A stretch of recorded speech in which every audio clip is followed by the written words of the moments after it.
internacional, né, o contexto europeu de unificação da Itália, da Alemanha, o,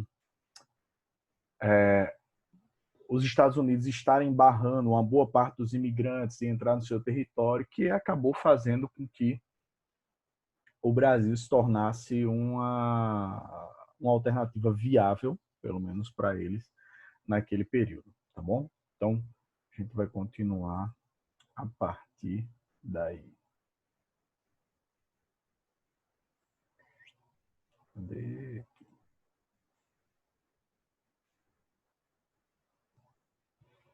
Bom, então, na semana passada a gente tinha falado justamente até esse ponto aqui, né? Falando sobre o processo de imigração, falei sobre toda a influência que existe lá na região de São Paulo, por conta dessa imigração europeia e tal, enfim, tá? Então, é importante para a gente compreender, né, e a gente entendeu aí o porquê desses italianos, desses alemães terem migrado ali para o Brasil nesse período, tá bom? Então, ó, aqui é um assunto que eventualmente cai no Enem, que são as políticas de imigração para o Brasil, certo? Então, o primeiro sistema criado, a primeira política de imigração criada foi o sistema de parcerias. Ele começa ali por volta de 1847, dura até por volta de 1860. Né? Então, o sistema de parcerias ele era, na prática, era uma coisa interessante, né? Mas que quando foi colocada, ou desculpa, na teoria era uma coisa interessante, mas quando foi colocada na prática, acabou não sendo tão interessante para as pessoas que estavam envolvidas naquele processo, tá bom? Então, diante disso, como é que funcionava? Os imigrantes, eles tinham as suas despesas, né, de passagem, estabelecimento aqui, tudo pelo dono da fazenda. Então era ele que pagava, era o fazendeiro que pagava toda essa vinda do imigrante para o Brasil. Só que esse fazendeiro, ele acabava cobrando juros absurdos, né, para esses pagamentos, e fazia com que o imigrante ele ficasse sempre preso à terra. Por quê? Porque ele estava ali, aí ele tinha a passagem paga, né, paga. Aí quando chegava aqui ele começava a trabalhar. Só que tudo, né, que ele consumia aqui, ele tinha que consumir na fazenda que o tinha contratado. Então, comida ele só podia comprar no armazém da fazenda, ferramentas, tudo ele tinha que comprar no armazém da fazenda na qual ele estava vinculado. Né? Então não havia essa separação. Isso fazia com que os donos da fazenda cobrassem quantias, né, absurdas por produtos, e isso fazia com que esses imigrantes estivessem sempre presos de alguma maneira ao fazendeiro. Né? Sempre era uma dívida que tipo era impagável. Ela ficava rolando, rolando, rolando, né? E o imigrante ele praticamente não tinha como pagar diante dos juros e diante de tudo que era cobrado para ele. Outro problema gerado é que os fazendeiros aqui no Brasil, os caras estavam acostumados a lidar com a mão de obra escrava. Então, eles queriam tratar o imigrante, trabalhador livre, tá? Da mesma maneira que ele tratava o escravo. E óbvio que isso aí vai gerar um descontentamento, inclusive até com castigos físicos. E acabou desestimulando a imigração. Por quê? Porque a galera que tinha vindo para cá, percebendo que estava presa, né, à terra, começa a escrever para quem ficou na Itália e diz: meu irmão, não venha não que é cilada, Bino. Então, assim, não compensa vir para o Brasil. E aí, diante disso, né, diante dessa queda na imigração, o governo brasileiro ele tentou estimular a vinda dos europeus aqui para o Brasil. Então, diante disso, o governo ele vai intermediar essa relação. Ele vai dizer, ó, a partir de agora, certo? O governo vai pagar as despesas de viagem, ou seja, que era um dos maiores custos que essas famílias tinham, né? Garantia que eles receberiam um salário fixo e a participação na colheita. Então, ele está criando uma estrutura para estimular a vinda do imigrante europeu aqui para o Brasil. Isso acontece por quê? Porque Dom Pedro II ele tinha a ideia de, como diz aí no texto, de embranquecer a população brasileira, certo? Estimulando a vinda de imigrantes aqui para o Brasil, ele esperava, né, que pudesse embranquecer mais a população. Então, por exemplo, as pessoas que já eram miscigenadas, mas que ainda tinham características muito negras, mas que eram livres, elas eram estimuladas a casar com pessoas brancas para embranquecer cada vez mais a população brasileira. Por quê? Porque toda aquela miscigenação que havia aqui no Brasil era mal vista internacionalmente. E era colocado toda essa miscigenação como um entrave para o desenvolvimento do Brasil. Vamos dizer, ó, o Brasil não se desenvolve porque ele é muito misturado, porque os brancos são uma minoria. Tanto que um diplomata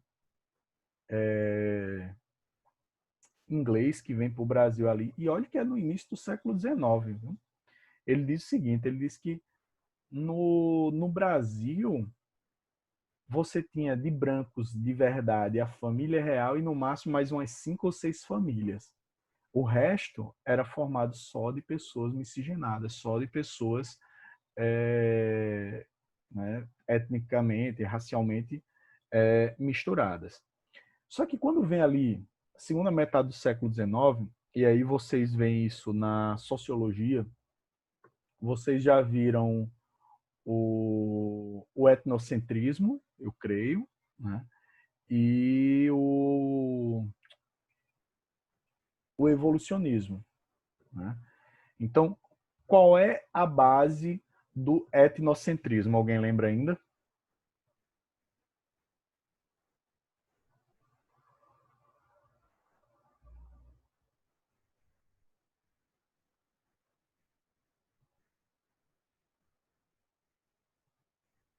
Ou vocês nunca ouviram falar disso?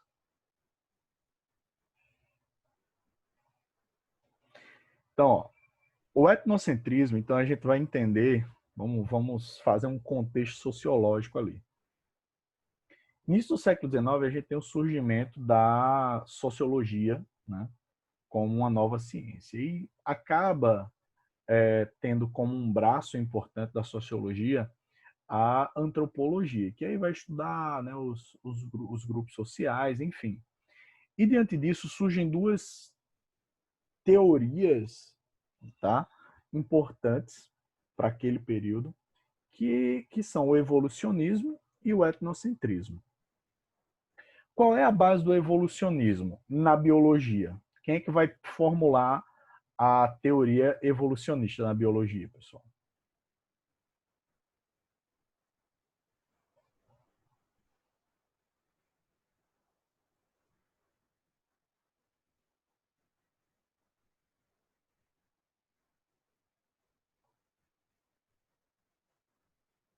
E aí, povo?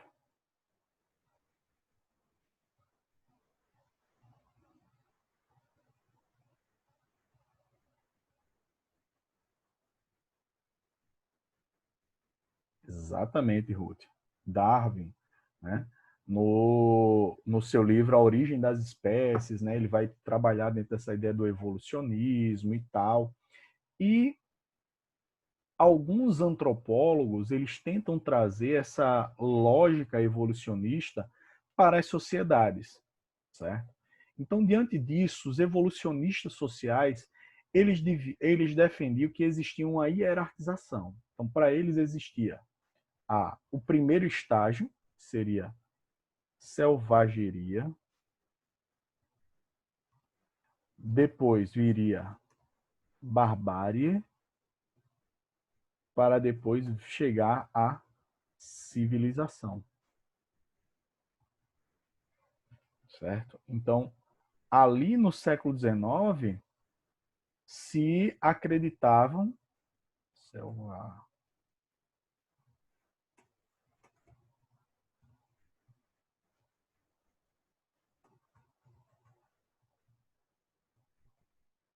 selvageria, barbárie e civilização.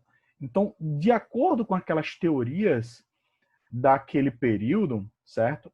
Toda a sociedade ela passaria por esses graus de evolução necessariamente, tá? Então eles trazem da biologia essa teoria e tentam implementar na sociologia, né, na antropologia. Então, seria essa evolução das sociedades, selvageria, barbárie e civilização. Então, o modelo, e aí eles fazem uma vinculação com o etnocentrismo, que vai trabalhar a ideia de que o único modelo aceitável de civilização é o modelo europeu, por isso etnocentrismo, certo? Poderíamos chamar aí também de eurocentrismo. Então, aquela civilização europeia, ela era a como é a o objetivo a ser alcançado.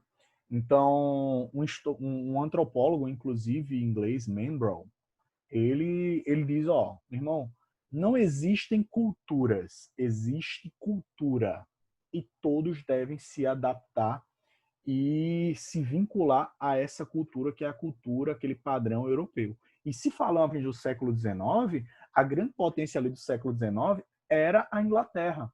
Então, tipo, acabava tendo influência inglesa em boa parte do mundo.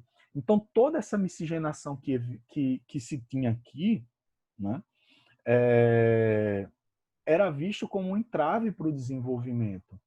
É uma tese aí, nesse período, se a gente for falar disso aí também, podemos entender como eugenia, como uma espécie de tentativa de purificar, entre aspas, a sociedade brasileira. E não pense que isso aconteceu só no Brasil, não, tá? Na Argentina também passa por esse mesmo processo de embranquecimento da população. E lá até com uma certa... até que deu certo, né? Um pouquinho, tipo, quem tiver oportunidade ou quem já viajou, conheceu ali a Argentina, você praticamente não vê negros, né? Então, assim, teve essa coisa do embranquecimento muito forte. Inclusive, depois eu vou buscar um artigo, que eu já li um artigo sobre isso, como a Argentina embranqueceu sua população, e eu mando o link para quem se interessar, né? Então, por mais que nos pareça absurdo hoje essa coisa do embranquecimento da população, à época era algo socialmente aceitável, né? E é interessante, né, esse debate que a gente está tendo agora, né, esse debate não, nesse monólogo, porque vocês não estão falando nada, mas cai um pouco naquele vídeo que acabou viralizando, né, esse final de semana lá do entregador, do motoboy, em que o carinha lá, né, diz, você tem inveja disso aqui, você tem inveja de ser branco. Então, tipo, a gente percebe que por mais absurdo que seja essa realidade ali no século XIX, mas tem gente que ainda se acha superior aos outros por ter uma pele mais clara, né? Infelizmente, a gente percebe que, como eu sempre venho dizendo para vocês, que o Brasil, em pleno século XX, tenta resolver os problemas do século XIX. Tá bom? Mas vamos embora. Outro ponto extremamente importante, a lei do século XIX é a lei de terras. Tá? Não vou ler isso tudo aqui, não. Em resumo, é o seguinte. Até a aprovação da lei de terras, só se conseguia terra no Brasil através de doação. Certo? E aí a gente lembra que isso existia desde que Brasil é Brasil. Né? Quando começou a ocupação territorial brasileira com as capitanias hereditárias, lembra que os capitães, né, donatários, os donos, né, os proprietários, os posseiros da terra, eles recebiam foral, que era uma carta de doação, lembrando que eles tinham o direito de uso da terra, mas eles não eram donos. Os donos da terra era, no caso, a coroa portuguesa. E aí eles poderiam doar lotes menores de terras, que eram sesmarias. Mas vejam, ó, a coroa portuguesa doa para o capitão donatário, que doa a sesmaria. Então veja que é uma sucessiva linha de doação. Então era a única maneira. Diante disso, a partir de 1850, os caras começam a perceber, meu irmão, a gente tem um monte de terra aí, o povo simplesmente ocupa, né? Porque se hoje não existe controle, hoje, até hoje, e vocês veem muito bem isso na geografia, a gente tem casos de grilagem de terra, de ocupação de terras, enfim, né? A gente tem tudo isso, certo? Imagina ali no século XIX, como não era. Mas eles percebem que é uma chance de começar a ganhar dinheiro com isso. Né? Por quê? Porque as pessoas teriam que comprar e pagar o império, né, para ter aquele território. E aí o artigo 1º dessa lei diz, né? Ficam proibidas as aquisições de terras devolutas por outro título que não seja o de compra, ou seja, terra só pode ser adquirida no Brasil a partir de então através de compra. Excetuam-se as terras situadas nos limites do Império com países estrangeiros em uma zona de 10 léguas, as quais poderão ser concedidas gratuitamente. Então, na região fronteiriça, para ocupação do território, para estabelecimento das fronteiras brasileiras, ali era uma exceção. Ali poderia se doar terras, mas no resto dos lugares teria que ser comprado. E isso gerou um problema grande no Brasil, mais um problema que nós temos até hoje, que é a concentração fundiária. Então, veja, mais um problema, né, que a gente tem hoje, que é a concentração fundiária, e que surge no século XIX. Então, o tempo todo a gente fala hoje, né, de reforma agrária e tal, enfim, que é um problema que surge em virtude da lei de terras. Certo? Por quê? Porque a lei de terras estimulou a concentração fundiária. Como assim? Como antes não havia um controle muito grande, digamos que Renan está numa terra dele. A terra que vovô morou, que meu pai herdou e que passou para mim. Né? Renan está lá. Aí chega Tawane e diz, ó, tu vai ter que vazar dessa terra aí. Ele vai dizer, não, mas eu tô aqui na casa que meu vovô morou, que meu pai herdou e que passou para mim.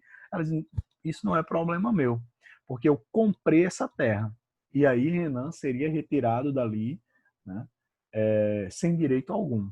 Então, essa lei também foi criada com o objetivo de tentar limitar o acesso dos escravos que estavam, que a partir daí, né, começavam a se tornar dos ex-escravos, na verdade, né?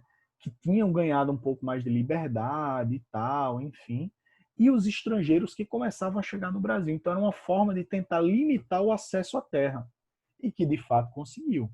Né? Então essa lei ela é importante, pessoal, por quê?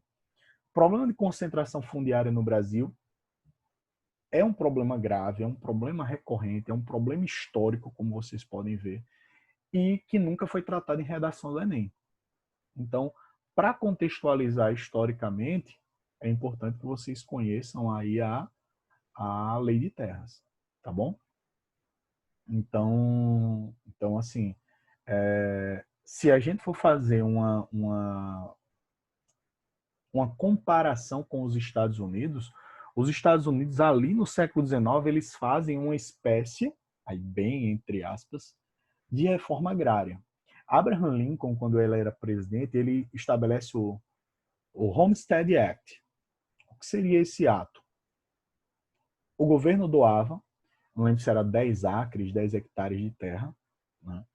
E o seguinte, dizia que se você passar pelo menos 5 anos naquela terra que foi doada e não utilizar a mão de obra escrava, depois de 5 anos aquela terra é sua. Ou seja, bastava você passar 5 anos e não utilizar a mão de obra, você tinha terra, o governo te dava a terra, não vendia a terra. Então, qualquer pessoa que tivesse interesse em ter terra, né, e se dispusesse a se estabelecer diante dessas condições, poderia ter terra nos Estados Unidos. Então, basicamente, nos Estados Unidos, ali no século XIX, não teve terras quem não quis, né? Então, foi, e aí a grosso modo, né, comparando, uma espécie de reforma agrária, diferente do que houve no Brasil, tá bom? E aí a gente vê, né, movimentos como surgiram lá atrás, né, ligas camponesas, movimento dos sem terra que lutam para tentar a reforma agrária até hoje. Então, ó, outra coisa, falando da economia do Segundo Reinado, a gente não pode esquecer da cafeicultura, certo? Então, ó, e a gente tem dois momentos. A partir de 1820 até mais ou menos 1850, 60, nós temos o auge do Vale do Paraíba, que é no Rio de Janeiro. A partir de 1850, ele começa a se desenvolver muito forte em São Paulo, tá? Então, um detalhe, não é que a partir de 1850 e 60 acaba a produção no Vale do Paraíba, não, mas ela vai se tornar mais importante lá no Oeste Paulista. Então, ó, e eles têm características distintas. No Vale do Paraíba, modelo agrícola, latifúndio, monocultura e escravidão. Isso é o que a gente chama de quê? Qual é esse modelo? Falo o tempo todo para vocês. Isso é o quê?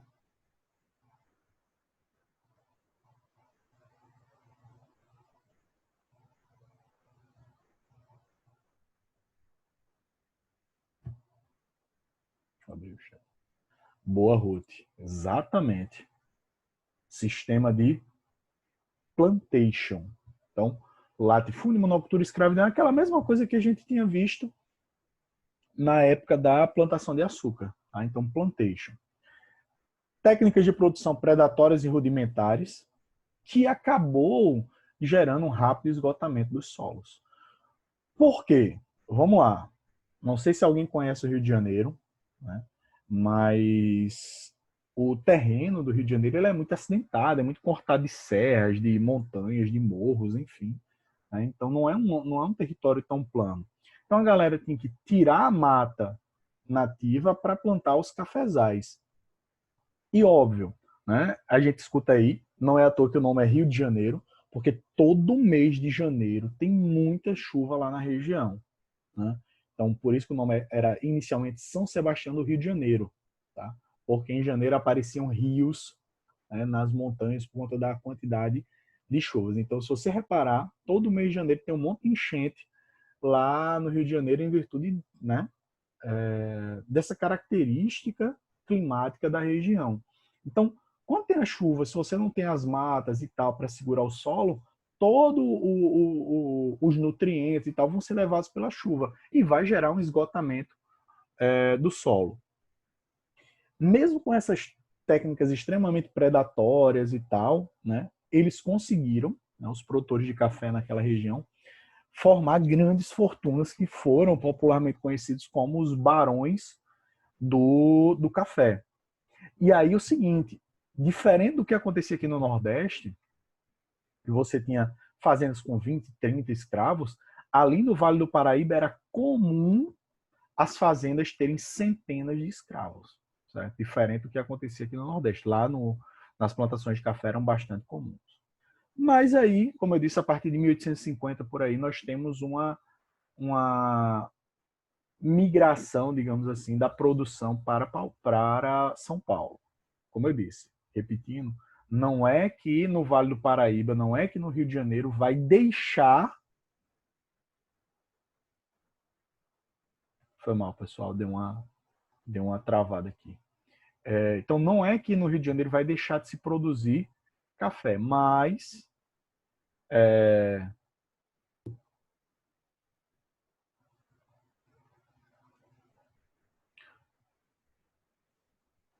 deixa eu ver aqui se melhora.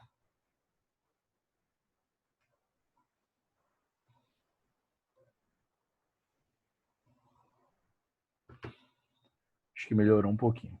Então, ó, não é que no Rio de Janeiro vai parar de se produzir, certo? Mas que em São Paulo vai ser mais importante. E por quê? Ó?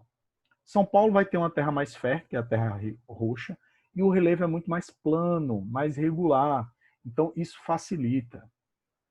Outra coisa, passam a utilizar mão de obra livre dos imigrantes, como a gente já viu anteriormente. Novas tecnologias na produção e no transporte do café, isso é um ponto importante. Ali no Vale do Paraíba, eles vão seguir aquela mesma lógica da produção de cana-de-açúcar aqui no Nordeste. Então, tipo, o que eles ganhavam com o café, eles reinvestiam no café. Os cafeicultores de São Paulo, eles já tinham uma visão mais empreendedora. Então, eles tinham uma produção racional. Então, tipo, o cara não plantava aleatoriamente. Então, se é preciso manter aquela mata, vamos manter aquela mata. Vamos plantar tantos metros, que assim a gente aumenta a produção. Então, tinha uma produção mais racional, certo? E é em virtude do café, né, que se constroem as primeiras ferrovias do Brasil. Então, enquanto lá no Vale do Paraíba você tinha transporte no lombo de animais, aqui no Oeste Paulista os caras já começam a investir em ferrovias para o escoamento da produção. Então, as perdas eram muito menores. Então, eles vão otimizar a produção deles. Né? Então, e outra coisa é que eles não reinvestem apenas no café. Então, os caras fazem linhas férreas, bancos, companhias de navegação, enfim, os caras, né, diversificam a produção. Aqui é só para a gente explicar que, assim, o café ele foi importante demais. Chegou a corresponder a 90% do que o Brasil exportava no segundo reinado. Mas não era só isso. A gente tinha exportação de algodão, teve o auge ali do algodão na época da Guerra de Secessão dos Estados Unidos, né? O norte e o sul brigando. O sul dos Estados Unidos eram os grandes produtores de algodão do mundo e o Brasil acaba, né, suprindo essa necessidade. O fumo, tá? Que foi muito importante tanto aqui no Brasil como na América Central, o couro, que aí vai ter muito mais para o mercado interno, e a borracha, né, para o produto, para o mercado externo, principalmente a partir de 1870, 1880. Tá? Mauá, eu costumo dizer que assim, Mauá ele era os estados do norte do Brasil. Só lembrando da Guerra de Secessão, você tinha lá nos Estados Unidos o norte mais industrial, mais desenvolvido, e um sul mais agrário, dependente do sistema de plantation e tal. E a gente teve o nosso norte, que foi o Mauá. Né? E quem foi esse cara? Mauá, ele era um comerciante muito aliado aos comerciantes ingleses e acabou conseguindo se aproximar do imperador, conseguiu se aproximar de alguns políticos influentes e, diante disso, conseguiram, né, a aprovação da tarifa Alves Branco. A tarifa Alves Branco ela é uma tarifa protecionista. Por quê? Porque ela vai aumentar o preço dos produtos que vêm do exterior e vai transformar e vai fazer com que os produtos nacionais eles se tornem mais acessíveis, né? E estimula as atividades de fábricas, de indústrias aqui no Brasil. Tá? Ele atuou em vários ramos, e aí, ó, ferrovias, estaleiros, siderúrgicas, bancos, comunicação, enfim. Ele foi um mega industrial. O cara ficou tão rico que os bancos dele emprestavam dinheiro para o Império Brasileiro. Tanto que se dizia ali no século XIX que no Brasil tinha o imperador, que era Dom Pedro II, e tinha um rei, que era Mauá.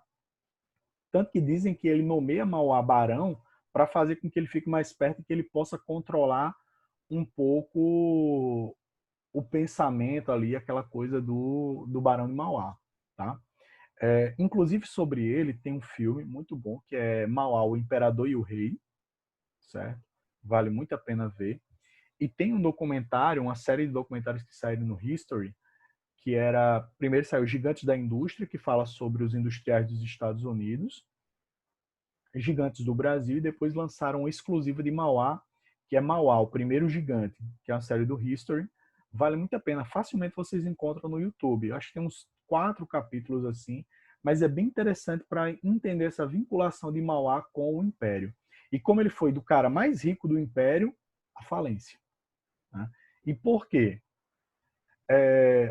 Aquela elite tradicional agrária brasileira via Mauá como uma ameaça. Por quê? Porque ele defendia um processo de industrialização do Brasil e eles temiam que Dom Pedro II vestisse essa camisa de industrialização e deixasse a agricultura meio de lado. Mas óbvio que os caras tinham uma força econômica, política gigantesca.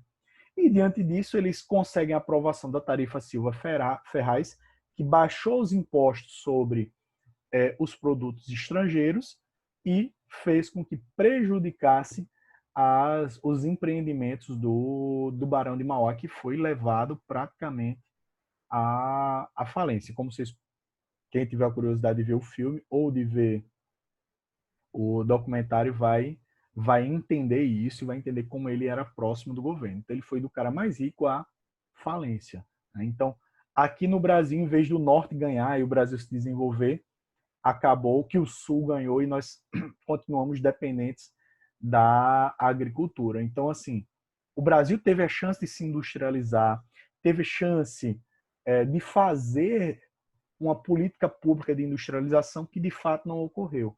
Então, o Brasil só vai se preocupar com industrialização de fato, como política pública, com Vargas nos anos 1930.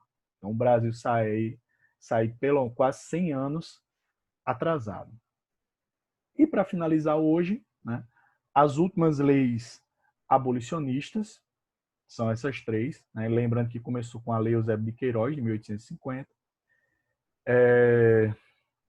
Em sequência, nós temos a Lei do Ventre Livre, tá, que libertava os filhos das escravas, que nascessem a partir da promulgação da lei, mas é igual a propaganda da Polishop, né? Não é só isso. Por quê? Porque as crianças só eram consideradas libertas se a mãe pagasse uma indenização ao seu dono. Se ela não tivesse, a criança teria que trabalhar, né, o jovem teria que trabalhar até os 21 anos como uma forma de compensação ao dono. Tá? Estava na lei. Então não era uma liberdade tão fácil. Outra coisa, as crianças só podiam ser libertadas de fato a partir dos 5 anos e elas ficavam soltas nas ruas.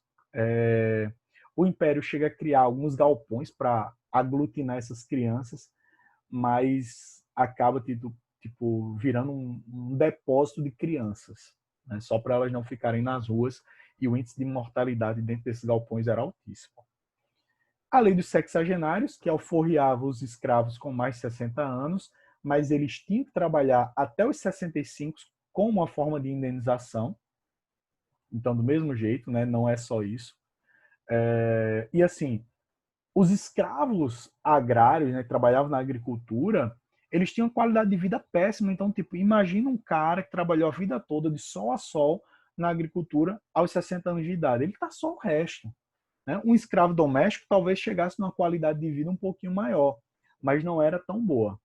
Apesar de que a lei dos sexagenários acabou não tendo tanta força, já que 3 anos depois se aprovou a Lei Áurea, que de fato acabou com a escravidão no Brasil, quer dizer, de fato não, legalmente falando, acabou a escravidão no Brasil, e que gerou uma série de problemas com os donos dos escravos, porque o governo acabou com a escravidão, mas não deu indenização aos donos dos escravos, né? E aí, qual foi o problema? Houve essa libertação, mas o governo não criou nenhum tipo de política pública para a integração dos negros na sociedade brasileira. Então, essa marginalização, todos esses problemas que a gente vê, que vocês vão discutir na sociologia, vem em virtude disso, né? Então, houve a marginalização, os caras vão para as favelas, enfim, né? E quando conseguia um pouquinho de inserção social, era nas Forças Armadas, né? No Exército ou na Marinha, tá bom? Então, próxima semana a gente continua, pessoal. Uma ótima semana para vocês e eu vou colocar esse slide lá no grupo, tá bom? Um abraço a todos e